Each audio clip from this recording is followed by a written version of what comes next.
family business back in 2007. After spending almost more than 10 years outside of family business, I started my career in Tokyo, Japan, working at a Japanese company after college. And then I briefly worked at U.S. investment bank, and then went to business school. And after school, I joined I&PR. So moved to New York and worked there for a full flagship company. And we always cherish good partnership. And this joint venture is one of them. And it's like a marriage. Sometimes it's up and down. So our main business in India is supplying metal products, steel products, and also we trade some petrochemical products in between India and Korea. Oh, right. So just to give you a little bit of my background, so I'm the minister at capital-less state. Is that we are like a startup. So we are a 3.5, 4-year-old startup, very hungry for business, out to get things done. We have strong relationships and history and track record. One relationship that we cherish is the relationship we have with the first family of Singapore. So our entire capital city, Amravati, is actually designed by the Singapore government, free of cost. Okay. A $40 million project done free of cost by them, purely on relationship. I see. Saying that I know we've now have very interesting relationship with Korean families. Kia is doing India's single largest foreign direct investment in the automotive sector in Andhra Pradesh. Okay. And from the day we signed the MOU to the first trial car rolling out will be 18 months. Which I think is even history for Kia itself. Jones family. So yeah, amazing work. Very transparent. We're moving quickly to being more of a manufacturer. So we are the 8th largest state, have an amazing, the longest coastline in India, have 6 operational ports, and we're going to add 6 more ports. And that we believe will play a very, very important role. If you've seen the Texas economy, it's been a port-led economy. And we really want to fashion it around that. I see. And I also believe that as a state, we are at that cusp. We've had serious investments in the manufacturing sector. So Kia is of course one marquee. We've had Isuzu, we've had Hero Motors, which is a very popular motorcycle company in India. Apollo Tires, which is a global tire manufacturer. So we've had Asian Paints, which is one of the Asia's largest paint companies. So we've had a lot of traction sort of come in that sense, and manufacturing and its contribution to our GDP is growing. In the lift. That's how I knew he's here. Really? At the hotel? We were chatting. We've been doing and the progress that we've made as a state and the kind of changes. And he said, okay, I should meet you. I'm glad we could actually make this happen. I'm very busy. Well, connecting us. Right. That's good. So your family also still managing private? One of the most important rating is feedback from industry. And we got 89% satisfaction from industry. Saying yes, we're very happy with the state. So that's the kind of relationship. And we believe in deep long-term relationships. That's the way we worked with the Singapore First family, and it's really paid off for the state. So we believe in family values, we believe in creating a value-based system. So I'm really excited that we could meet and look at what are the potential opportunities in the future. So you're working on like a long-term strategy? Coastline. So we touch almost 6 states, the neighboring states. It's a very peculiarly long state, which opens up very interesting opportunities. So if you're a square, then you could put development in the center and sort of have a ripple effect, right? That's typically the way it's done. But here I can't do that. The ripple effect will go into the other states and not to this state. So we've now identified clusters. So we have an electronics cluster, we have an automotive cluster, we have an IT cluster, pharma, medtech device manufacturing. And the other point is, as a country, our ability to manage large cities is a big challenge. I'm not too sure that you've been to Mumbai and you've seen it. I think you'll appreciate that we're not good at it. So the dream that we have is actually to create 100 economic cities within the state. You're talking anywhere between 200 to 500,000 people working, which is big, but you're talking 200 cities, 100 cities. And the kind of effect it will have, and these cities are actually nothing but a cluster. So it will have all the social infrastructure, housing, entertainment, travel, all that built in. With a walk-to-work concept. Okay. And that's been now a big push. Okay. So one such cluster is where Kia has come in. I see. Okay. So it's not just about Kia, it's about bringing all their ancillaries together and creating that ecosystem. I see. And it's been a very amazing journey for us.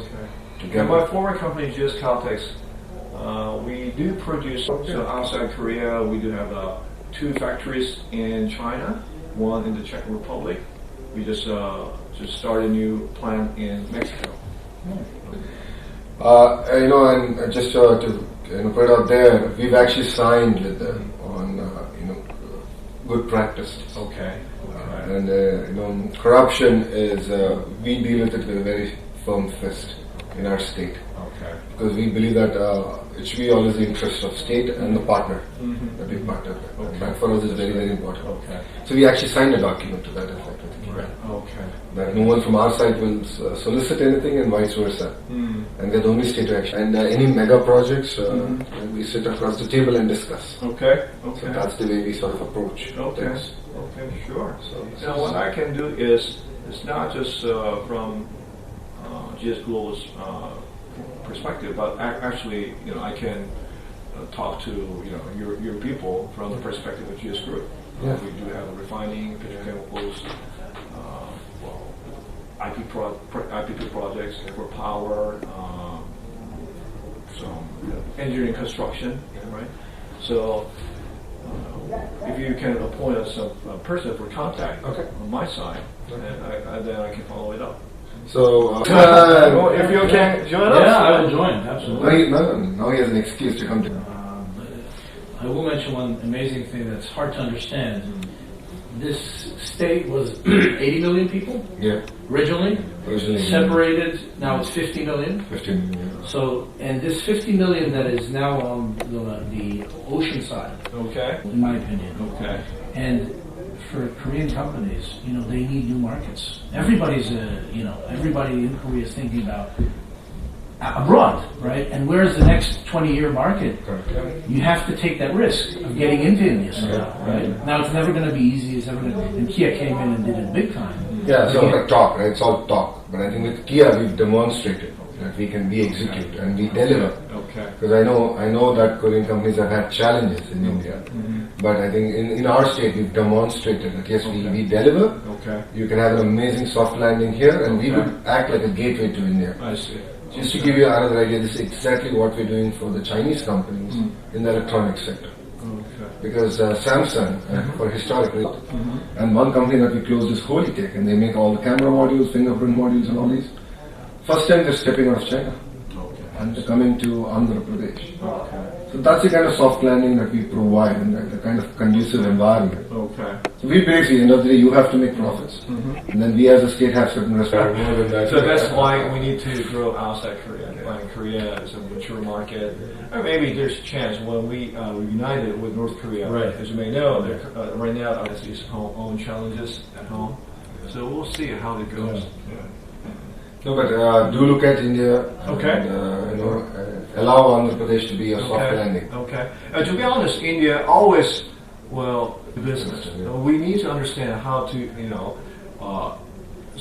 enter the market and then find the right business partner. Microsoft and to Hyderabad. Oracle to Hyderabad. Very well. And not only Microsoft, Hyderabad became the city as it is. For IT because of Oracle, Microsoft, SAP, all of them came to Hyderabad because of his vision. IT, email you.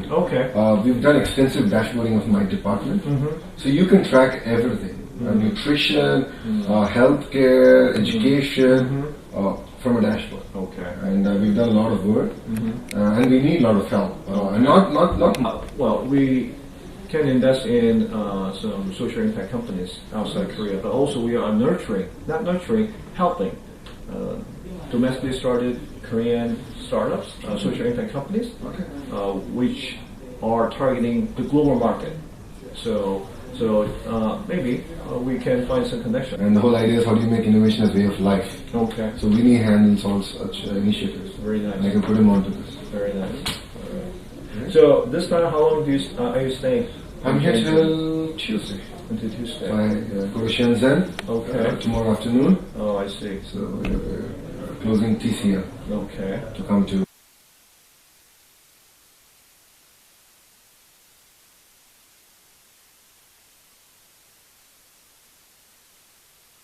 Expensive. Once you get dengue in India, it will cost you anywhere between $5,000 to $10,000. Though you have universal healthcare, this is out-of-pocket expenses. So how can you predict that? Given that we have existing sensor, we have 1 million IoT devices operational in the state. So gathering all the data, making sense of it, and actually predicting hotspots. It's great. I mean, this is awesome. But then comes the entire, the framework on privacy and how do we use this data. Mm-hmm. So, okay, if the data says Lokesh is a potential dropout, so how do you then actually reach out to him? What is the modus operandi? Yeah. And interesting. I mean, you're stuck. Can I get an API into the data? And you're like, why is that? And they say, well, if I look at it, what you can give me is for every student, locality, where they are in the campus, activity, what they're doing, and identity. And a multi-generational effect as well. And they realized if they knew in the first 6 weeks, that's the critical period, they said the students in the library all the time. Is that a good thing? Or Kick off and you don't know what that was. And that was where it's been most, but it's just such an important fact. You just want to know how many more things are like that. How many more? That's the $1 million question. And in India, we have our own social challenges, right? We have a caste system, which is more prevalent in certain parts of the country. So you don't want this data to be used against individuals. But that's where it gets interesting and more challenging. And this is, I think, a more very, very important in especially emerging economies, because they play a very important role. So how do you build their capacity? And then, for them to understand AI. Let's start from what is AI. Yeah, result, they can never make the right decision. Our Chief Minister, Naidu, has been coming to WEF for the last 13 years. So he understands 4IR. He's been on the edge. So he will come back. So what they're trying to do is take rural development as the nodal point, create a sandbox, which is also attached to a village, a big one with about 5,000 people living, so it's pretty reasonable size. And then use this sandbox as an environment to test, and to look at how policy also affects. And that's also very, very important. So I want to create a framework to test. So we're working with New York University, NYU, they have something called the GovLab. And we're working with them to actually create a framework opportunity to test the products and services, but also then look at policy and create a robust mechanism. I think you're in a fascinating position. If I sort of project forward where we're going to be, they're more secure. They can't be taken down by a single hit. They can be more efficient, and that frankly makes them more just. And that's that. I'm more agile. Absolutely. So, one thing that we've done is hotels have ratings, right? Star rating for Gram Panchayats. Now, Panchayat is the smallest zone of administration, geography administration in the state. So we have 12,000, just to give you an idea. And for this, we've done this rating, or star rating, of where you are. And this is all, we've done it basically islands of data, create a nice API layer, a visualization. This is building up. And all of a sudden you're seeing things become more agile, and they are coming up with innovative models, and which can then you take these models and make it a national, a state or national level. And the main thing is that because it's local, it's precise. They know what. Yeah, they know what the problem. They know what. No, they actually know the solution. Yeah. There's no one incentivize them, but they never thought about it. It's someone else's, and we have the solution. So if you can create an agile framework, whereby you make the data make it democratic and people can. But as the technology evolves, then and trust and control out. You want to get to that data. Well, here's the economic activity. And this is amazing stuff, especially on the rural side of things. But I think marriage of both can be transformative. So development and IT as ministries in that frugal, rural, distributed environment. And that's how. I would personally invite all of you to actually come down and see this center called Real-Time Governance Center. This is where 1 million IoT devices, including drones, actually talk to the center. And this is where AI and blockchain and work on drones get captured, including IoT get captured into the center. And we are actually now able to take data-driven decisions. So as policymakers, if we really have that kind of quality data, census is typically done once every 10, 15 years. And data is like a living organism. You don't feed it nutrition or oxygen, it will die. And the nutrition and oxygen for data is more data. You enrich it. So we have real-time census in the state. It's called PSS, Praja Sadhikar Service. We go register using biometrics. So it's powered by Aadhaar. So that is enabling us to really target, last mile delivery. We're able to also reduce the gap between have and the have-nots. So in all fairness, like drone for us is like a component. It's like if you're not real time, you're history. Yeah. So you're like real time. I think we're getting Yeah, excellent. So we are like a state now which where other states are coming and seeing the center, where we are helping them out build this. Right. But I think we can do a lot more work on agile. Harrison, did you introduce yourself? Yes. It's a warm up. Okay, you can announce it on the panel. Yes. We're excited. I know my colleague Timothy Reuter and I are very excited to be a part of this conversation. And the work that you just kind of elaborated upon, we've been following from afar, so getting more detail, more. We launched the center 18 months ago because of two things. One is when the game called Go was mastered by AI. I don't know if you followed this. I took my first AI course in 87. Oh wow. And I was in graduate school. And we didn't have data. And we then developed a layered architecture. So that if it's about data, where is it coming from? Internet of Things. So the first question is, how do we authenticate it? How do we verify that? Like an electric circuit breaker. When there's too much voltage, it just shuts it down. And I think that's what we're going to see, and that's when people are really going to get excited. Yes. So the full potential of drones is that the market that evolved quite fast, and that is quite kind of a mature market right now. So and come back with like an accurate image of whatever you want to observe. So this market has it's quite developed right now.